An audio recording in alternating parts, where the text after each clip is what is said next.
上個星期公布咗第二個3個月啦，即係4月到6月，馬來西亞經濟成長5.8%。當然我都同意嘅，數字唔代表咩嘢，但係大家唔好忘記喎，2月28號開始就打仗咯，伊朗打仗咗，馬來西亞仲有經濟成長，呢個係一個好大嘅意外嚟喎。點解伊朗過後仲有個咁嘅成績？好大嘅程度係因為政府有做工，打緊仗喎。但係喺馬來西亞，點解大部分嘅人冇感覺到伊朗打緊仗？如果你睇成個亞洲其他國家排緊隊揾油嚟打，但係點解馬來西亞冇睇到講冇油嘅？好多人認為講你做政府容易嘅，但係我自己喺財政部，我喺財政部睇我哋點樣操作，我非常明白每一個政府嘅決定唔係讓每一件事都係完美嘅，大家都滿意嘅。有時候好似華語講順得哥而失手意，但係喺呢件事上面就可以睇到政府係花咗好多心機去諗到底點樣解決國家嘅問題。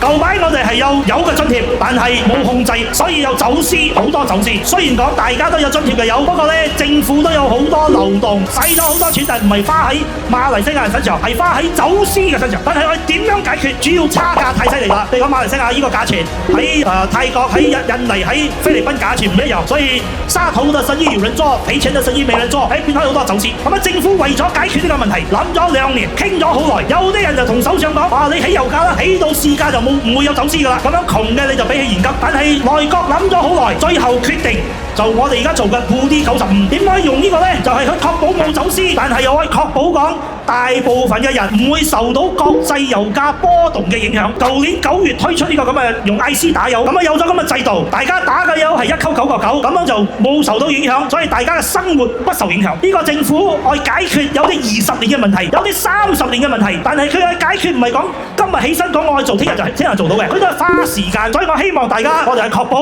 我哋堅守深州，堅守希望聯盟，堅守馬來西亞。